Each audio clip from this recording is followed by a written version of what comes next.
নমস্কার, আমি শ্রাবন্তী। আমার বং বাংলা ন্যারেটিভ চ্যানেলে তোমাদের সবাইকে স্বাগত। কেমন আছো সবাই? আশা করি আমার শ্রোতা বন্ধুরা সবাই খুব ভালো আছো, সুস্থ আছো। আজ শুক্রবার, তাই তোমাদের ঘটনা শোনার দিন। চলে এসেছি দুটো ঘটনা নিয়ে। আজকের ঘটনা দুটো সম্পূর্ণ ভিন্ন। প্রথম ঘটনাটি একটি তান্ত্রিকের, মানে একজন প্রকৃত তান্ত্রিকের যে কত রকম ক্ষমতা থাকতে পারে সেটারই উদাহরণ প্রথম ঘটনা। আর দ্বিতীয় ঘটনা এক অনুভূতির গল্প, অনুভূতির কাহিনী, যেটা শুনলেই তোমরা বুঝতে পারবে। তাহলে আর কি সময় নষ্ট করছি কেন, চলো চটপট শুনে ফেলা যাক আজকের ঘটনা। ঘুরে আসি ভয়ের দুনিয়ায়। ঘটনাটি সংগৃহীত, উনি যেভাবে লিখেছেন আমি সেভাবেই তোমাদের কাছে তুলে ধরলাম। উনি লিখেছেন, আজ যে বিষয়ে লিখতে চলেছি সেটা ঘটেছিল আমাদের দেশ স্বাধীন হওয়ার বহু আগে। আর এই ঘটনাটি আমি আমার দিদিমার কাছ থেকে শুনেছিলাম। ওনার বাড়ির আশেপাশেই থাকতেন একজন সাধক, যিনি সর্বপ্রকার সাধনায় ছিলেন বিশেষ পারদর্শী। তাই অনেকেই ওনাকে জাগ্রত সাধক বাবা বা ত্রিকালদর্শী বলে সম্বোধন করতেন। বহু দূর দূরান্ত থেকে তার কাছে মানুষ বিভিন্ন রকমের সমস্যা নিয়ে আসতেন এবং প্রতিকারও পেতেন। এই সাধক বাবার মেজ ছেলে শ্রীকান্ত ওরফে বুকু ছিলেন স্থানীয় স্কুলের শিক্ষক এবং তার সাথে বাবার জমি জমা সংক্রান্ত সমস্ত বিষয়ও তিনি দেখাশোনা করতেন। বাড়ির থেকে অনেক দূরে তাদের এক জমি ছিল। প্রতি রবিবার মেজ ছেলে সেখানে যেতেন সমস্ত হিসাব পরীক্ষা করা, চাষিদের কোনো সমস্যা হলে তার সমাধান করা, এইসব কারণে প্রতি রবিবারই মেজ ছেলে সেখানে যেতেন। একবার এমনই এক রবিবারে তিনি বেরিয়েছেন এবং সবসময়তেই বুকুবাবু সন্ধ্যে 7টার মধ্যে ফিরে এলেও সেদিন 9টা বেজে যাওয়ার পরেও তিনি ফিরলেন না। তার মা অর্থাৎ তান্ত্রিকের স্ত্রী চিন্তিত হয়ে স্বামীকে জিজ্ঞাসা করলেন যে বুকুর ফিরতে এত দেরি হচ্ছে কেন? কোনো অঘটন ঘটেনি তো তার সাথে? কারণ অনেকটা পথ তাকে মাঠের আলের উপর দিয়ে আসতে হয় এবং কিছুদিন হলো মাঠে সাপের উৎপাত প্রচুর বেড়েছে, যার ফলস্বরূপ দুজন চাষি সাপের ছোবলে মারাও গেছে। তাছাড়া সন্ধ্যার পথ, এই নির্জন পথে ঠগীদের হাতে পড়ার মতো বিপদও তো আছে। আচ্ছা, এখানে একটু তোমাদের বলে রাখি, আমি জানি তোমরা হয়তো সকলেই জানো ঠগী মানে কি। ঠগী হচ্ছে, ঠ্যাঙাড়েও বলা হতো এদেরকে। আগেকার দিনে গ্রামে গঞ্জে জঙ্গল জঙ্গল এলাকায় বা এই টাইপের আল ক্ষেতের জায়গায় বেশ কিছু লোক ঘাপটি মেরে গাছের আড়ালে বা জঙ্গলের মধ্যে লুকিয়ে থাকতো। কোনো পথচারী একা ফিরতে দেখলেই তাকে গামছার শেষ প্রান্তে পাথর বেঁধে সেটা ছুঁড়ে তাকে ফেলে দিয়ে তারপর লাঠি দিয়ে তাকে মেরে তার কাছে যা থাকতো সব নিয়েও নিত, আবার সেই পথচারীকে মেরেও ফেলত।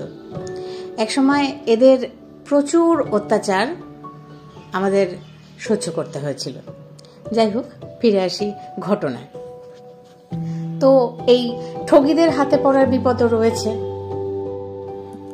স্ত্রীর মুখে সব কথা শুনে উত্তরে তান্ত্রিক মশাই স্ত্রীকে বললেন যে তিনি যেন চিন্তা না করেন, ওনাদের সন্তান বুকুর কোনো বিপদ হয়নি এবং সে সুস্থভাবেই বাড়ি ফিরে আসবে। কিন্তু রাত 10টা বেজে গেল। বাড়ির সকলে অনেকক্ষণ আগেই শুতে চলে গেছে। শুধুমাত্র তান্ত্রিক মশাইয়ের স্ত্রী ছেলের জন্য না খেয়ে দাওয়ায় বসে আছেন। পাশেই তান্ত্রিক মশাই আরাম কেদারায় বসে গড়গড়ায় তামাক খাচ্ছেন এবং ওনাকে দেখে একদমই চিন্তিত মনে হচ্ছে না, বেশ খুশ মেজাজেই উনি তামাক খাচ্ছেন। রাত তখন প্রায় 11টা। মেজ ছেলে শ্রীকান্ত প্রায় হুড়মুড়িয়ে দরজা ঠেলে ঢুকেই বারান্দায় ধপ করে বসে পড়লেন। বুকুর মা প্রায় ছুটে ছেলের কাছে দৌড়ে এলেন এবং তার দেরি হওয়ার কারণ জিজ্ঞাসা করলেন। ছেলেকে এভাবে ফিরতে দেখে তিনি যথেষ্ট উৎকণ্ঠিত হয়েছেন, সেটা তো বোঝাই যাচ্ছে। কিন্তু তান্ত্রিক মশাই সেদিকে চোখ না দিয়ে চুপচাপ তামাক খেয়ে যাচ্ছিলেন। মা ছেলেকে দেরি হওয়ার কারণ জিজ্ঞাসা করাতে বুকু সবিস্তারে যা বলল তা খানিকটা এই রকম। বড় রাস্তা শেষ করে সে যখন আলের রাস্তা ধরে বাড়ি আসার জন্য, তখনই সে পথে ঠগীদের খপ্পরে পড়ে। তাদের ছোড়া গামছা গলায় এমন ভাবে পেঁচিয়ে গেছিল যে সে পথে পড়ে গিয়ে দম আটকে যাওয়ার জোগাড়। কিন্তু এমন সময় কোথা থেকে কয়েকটা শক্ত লাঠি এসে তাদের মাথায় লাগে, অর্থাৎ ওই ঠগীদের মাথায় লাগে। তারপর শুরু হয় পিটুনি। কে মারছে, কোথা থেকে মারছে, অন্ধকারে সেসব কিছুই বোঝা যাচ্ছিল না। মারের চোটে ঠগীর দলের একজন বোধহয় মারাও গেছে, আর বাকিরা একটা সময় চম্পট দিয়েছে। এর থেকে বেশি কিছু দেখার বা জানার সুযোগ হয়নি, কারণ সে দৌড়ে বাড়ি আসার পথ ধরেছে। একেবারে সোজা বাড়ি এসে তবে থেমেছে। সমস্ত কিছু শোনার পর তান্ত্রিক মহাশয়ের স্ত্রী বারবার ঠাকুরের নাম জপ করে নিজের সন্তানকে অক্ষত অবস্থায় ফিরে পাওয়ার জন্য ভগবানকে ধন্যবাদ জানাচ্ছিলেন। আর এত কিছু শুনেও তান্ত্রিক মহাশয়ের কিন্তু কোনো হেলদোল লক্ষ্য করা গেল না। তিনি আগের মতোই চুপচাপ তামাক খাচ্ছিলেন, তবে তার মুখে একটা অস্পষ্ট হাসির রেখা দেখা যাচ্ছিল। পরদিন বেলা তখন প্রায় 10টা। তান্ত্রিক মশাই দাওয়ায় বসে খবরের কাগজে চোখ বোলাচ্ছিলেন। এমন সময় তার স্ত্রী এসে জিজ্ঞাসা করলেন যে তিনি কি কোনো নতুন লাঠিয়াল বা দেহরক্ষী রেখেছেন। এই প্রশ্নে খবরের কাগজ থেকে চোখ না সরিয়েই এমন প্রশ্নের কারণ জিজ্ঞাসা করলেন তান্ত্রিক মশাই। উত্তরে তার স্ত্রী বললেন যে বাড়ির ঠিকে ঝি রত্না কাল রাতে দেখেছে যে বুকুর পিছনে 4 জন সন্ডা গোছের লাঠিয়াল আসছে। তাদের গায়ের রং যেন আবলুস কাঠের মতো কালো এবং হাঁটু অবধি খাটো করে ধুতি পরা, অনেকটা সাঁওতাল আদিবাসীদের মতো চেহারা। পুরো কথা শোনার পর তান্ত্রিক মশাই তার স্ত্রীকে বললেন যে ওরা তারই লোক এবং তাদের উপর দায়িত্ব ছিল যে বুকুকে সাবধানে বাড়ি নিয়ে আসার। আর রত্নাকে বলে দিতে বললেন যে বুকুর পিছনে কারা এসেছে এটা নিয়ে তার চিন্তা না করলেও চলবে, আর এর পরে যদি এই বাড়ির কারোর পিছনে ওদের আসতে দেখে তাহলে যেন উঁকি মেরে ওদের দেখতে না যায় বা পিছু না করে। এবং সবচেয়ে গুরুত্বপূর্ণ যেটা, সেটা হচ্ছে বাড়ির সেই লোকটাকে যেন না ডাকে বা তার সাথে কথা না বলে, কারণ তার এই কৌতূহল তার বিপদ এমনকি প্রাণ সংশয়েরও কারণ হতে পারে। স্বামীর কথা শেষ হওয়ার পর তিনি আর কিছু না বলে চুপচাপ চলে গেলেন। তান্ত্রিক মশাই আবারও কাগজে মন দিলেন। এই ছিল আজকের প্রথম ঘটনা। একটু অন্যরকম আজকের ঘটনাটি। তান্ত্রিক মহাশয় সত্যি অনেক শক্তিশালী তান্ত্রিক ছিলেন।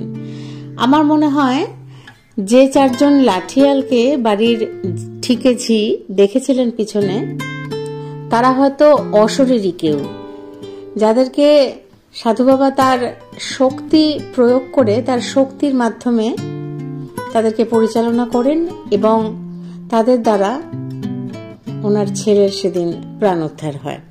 এরকম আমরা অন্যান্য ঘটনাও অনেক শুনেছি যে এরকম অনেক তান্ত্রিকদেরই কিন্তু এরকম অলৌকিক ক্ষমতা থাকে, যা ওরা জিন বা অন্যান্য আত্মাদেরকে কাজে লাগিয়ে অনেক রকম অনেক কিছু করতে পারত।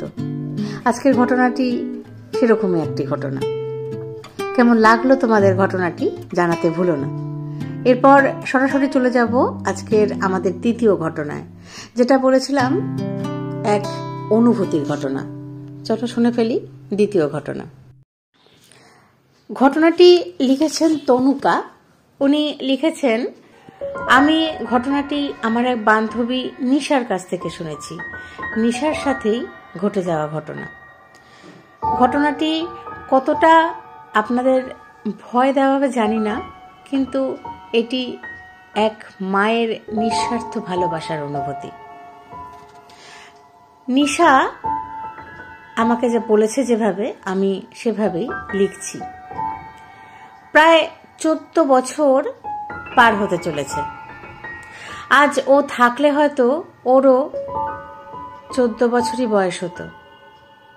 এইসব ভাবতে ভাবতে নিশা আপন মনে কাজ করে চলেছে।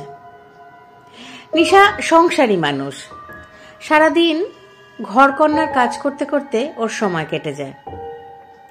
সকাল হয়, তারপর ঝুপ করে কখন যে রাত নেমে আসে ও জানতেই পারে না। এভাবেই দিন কাটে নিশার। আজকের দিনটা নিশার কাছে বড় দুঃখের দিন। আজ থেকে 14 বছর আগে আজকের দিনেই নিশা ওর ছেলেকে হারিয়ে ফেলেছিল। আজ তাই নানান কাজের ভিড়ে ওর মনটা বড়ই করুণ সুরে গেয়ে উঠছে।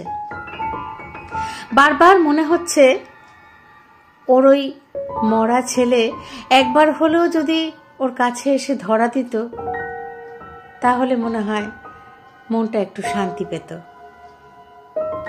তবে আজ সত্যিই বড় অদ্ভুত ঘটনা ঘটেই গেল নিশার জীবনে। তখন বেলা দুপুর 12টা বাজবে হয়তো। হঠাৎই বাইরের দরজার কলিং বেল বেজে উঠল। আরো অদ্ভুত, সেই বেলের আওয়াজ শুধু নিশার কানেই ধরা পড়ল। তাই নিশা দৌড়ে গিয়ে দরজা খুলল বটে, কিন্তু তার চোখে কিন্তু কিছুই ধরা পড়ল না। অর্থাৎ দরজা খুলে তিনি দেখেন কেউ নেই। তবু দরজা খোলার পর নিশার মনে হলো একটা ঠান্ডা হাওয়া যেন ওর সারা গায়ে এসে লাগলো। ওর সারা গায়ে, চোখে মুখে ঠান্ডা হাওয়া হাত বুলিয়ে দিল। নিশাকে বুঝিয়ে দিল যে ও এসেছে। হ্যাঁ, নিশা বুঝতে পারল যে ওর ছেলে অন্যভাবে হলেও ওর কথা রেখে ওর কাছে ফিরে এসেছিল কিছু সময়ের জন্য। মায়ের ভালোবাসা বা মনের টান বোধহয় একেই বলে। হয়তো ঘটনাটি শুনে আপনাদের কারোরই ভয় লাগবে না, কিন্তু ওই যে মায়ের ভালোবাসা, মায়ের অনুভূতি, এটা হয়তো শুধু একজন মাই ভালো উপলব্ধি করতে পারবে। আজকের দুটো ঘটনাই একটু অন্য রকম। কেমন লাগলো তোমাদের আজকের ঘটনা দুটি আমাকে কমেন্ট করে জানাতে ভুলো না। আমার ঘটনা পাঠ যদি তোমাদের ভালো লাগে তাহলে বন্ধুরা লাইক, কমেন্ট, শেয়ার করতে ভুলো না। তোমাদের কাছেও যদি এইরকমই ঘটনা থেকে থাকে আমাকে পাঠিয়ে দিতে পারো। ডেসক্রিপশন বক্সে আমার ইমেল আইডি দেওয়া আছে, rupkathasen2008@gmail.com। আরও অন্য কোনোভাবে যদি তোমাদের ঘটনা পাঠাতে সুবিধা হয় সেটাও তোমরা আমাকে সাজেস্ট করতে পারো। তোমাদের সবার পাশে থাকায় আমি সমৃদ্ধ হয়ে উঠতে পারবো, কারণ সোমবার আর শুক্রবার বং বাংলা ন্যারেটিভস তোমাদের জন্য দারুণ কিছু ঘটনা আনতেই থাকে। তাই সেই সব ঘটনার সাক্ষী থাকতে হলে আমার চ্যানেলটিকে সাবস্ক্রাইব করে আমার পাশে থেকো বন্ধুরা। তোমাদের সাহচর্যেই আমি আরও এগিয়ে যেতে পারবো, আরও দারুণ সুন্দর ঘটনা তোমাদের কাছে আনতে পারবো। তোমরা কে কোথা থেকে ঘটনা শুনছো আমাকে জানিও, আর একটু কমেন্ট করো না গো তোমরা। তোমাদের কমেন্ট পেলে আমি আরও উদ্বুদ্ধ হতে পারি, আমি আরও বুঝতে সুবিধা হয় নিজেকে কতটা উন্নত করতে হবে। ভালো মন্দ তোমাদের যার যেরকম মনের ইচ্ছে প্লিজ প্লিজ প্লিজ আমাকে কমেন্ট করো। আজ তাহলে এই পর্যন্তই, আবার আরেকটি ঘটনা নিয়ে চলে আসবো আগামী দিন। ধন্যবাদ।